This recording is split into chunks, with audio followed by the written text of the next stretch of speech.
Hi, can you give me advice? I'm a new Muslim, but I can't seem to pray 5 times a day. It's because it's been a year now, but does God really even care if I pray 5 times as long as I'm doing good, right? Two things here.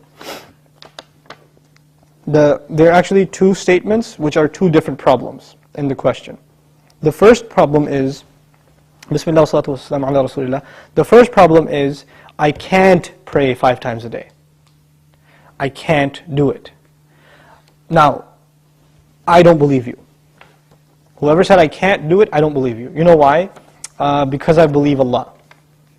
Now, I didn't say I believe in Allah. I said I believe Allah. There's a difference, right? I believe in Allah means I believe Allah exists. I believe in Him. But when I say I believe Allah, it means I believe what He says. He says, subhanahu wa ta'ala, لا يكلف الله نفسا إلا وسعها. Allah does not burden anyone except unless they are able to carry that burden. This is what Allah said. Allah said He does not burden anyone with any responsibility unless they are capable of living up to that burden. This is what He said. You're saying you're not able to live up to a responsibility that Allah gave you. Isn't that true? You're saying, I can't pray 5 times. It's too much. And Allah is saying, yes, you can. So I have a choice between believing you and believing Allah. And perhaps, if you didn't realize this, maybe you're lying to yourself. Maybe you've convinced yourself because of your laziness, because of your lack of will, that you don't want to pray 5 times. Maybe you have to, I can't judge you. I don't know what the problem is. But the problem, maybe you're ashamed to pray in front of non-Muslims. People can take 15-minute cigarette breaks at work, right? They can take a break and just go hang out, do whatever. You can't pray 5 times a day. SubhanAllah. In this part of the world, where when I used to work in New York City, I would see Muslims praying all over the place. In the middle of 5th Avenue, on the curb, the guy is making salah because it's time. Or in the university, you open the copy machine room in the library, and there's like 3 guys praying right there, making salah. Muslims will pray. If there's time, we're going to pray. That's it. We're going to pray. So there are no excuses. That would be the cops. I'm going to stop?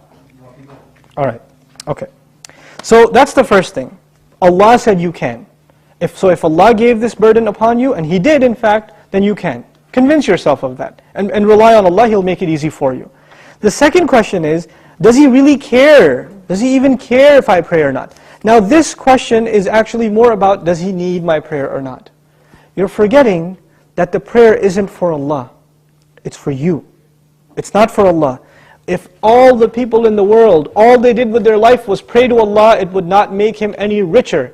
It wouldn't add to His kingdom because He already owns all of kingdom. And if no one mentioned Allah ever again, it doesn't diminish His dominion, His kingdom, His glory in any way. He doesn't need us. We need Him. We need Him. So the question is, do you feel like you need to pray? Do you feel like that's a need in your life? And if it's not, if you feel you're free of begging Allah for His help, turning to Allah and submitting before His commandments, then that's a serious problem with your faith. It's become weak, and this question only came up because you've been distanced from Allah for so long that shaitan can come to you and say, yeah, I know you used to feel bad about not praying, let's just get rid of that bad feeling and replace it with, well, why do I have to pray anyway? That's the next phase of that disease. The first part was at least, it was diagnosed, but at least you had some bad feeling. Guilt was still there. That's a gift from Allah. When that guilt even goes away and you say, Allah doesn't need my prayer, it's all good. So long as I'm doing good. And that's the last part I want to talk about, this so long as I'm doing good part. Who defines what's good? There are 2 kinds of good in this world. Please remember this, okay? There are 2 kinds of good. There's ethical good.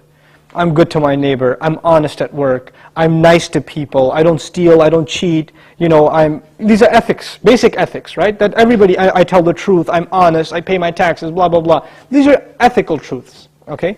And I'm honest in business. Then there are religious goods. I go to Hajj. I give zakat. I pray 5 times a day. I fast in the month of Ramadan. These aren't ethical realities. These are religious goods. Good deeds that are religious and good deeds that are ethical, moral in nature. What happens a lot of times with Muslims and with non-Muslims, especially it happens with Muslims, is that we make a distinction between these 2 things. So in the Muslim world, you will find people that are morally good. They're nice to their family, they take care of their kids, they're responsible in the household, they're nice to their neighbors, they're honest at work, good people, but guess what? No religion. I don't need religion to be good, is what they say.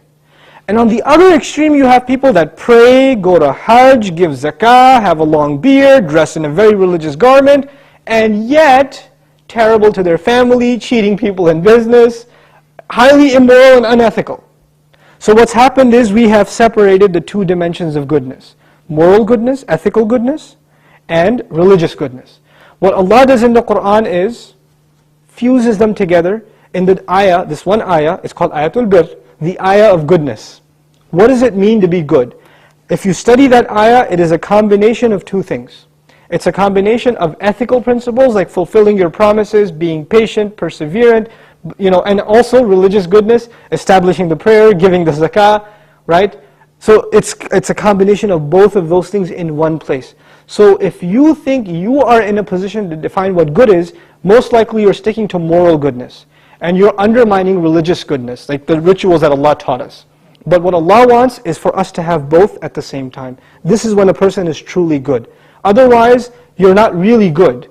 You have defined goodness for yourself and you have rejected Allah's definition of it. But we turn to Allah for guidance because we can't define things for ourselves. We want Him to define them for us. Inshallah.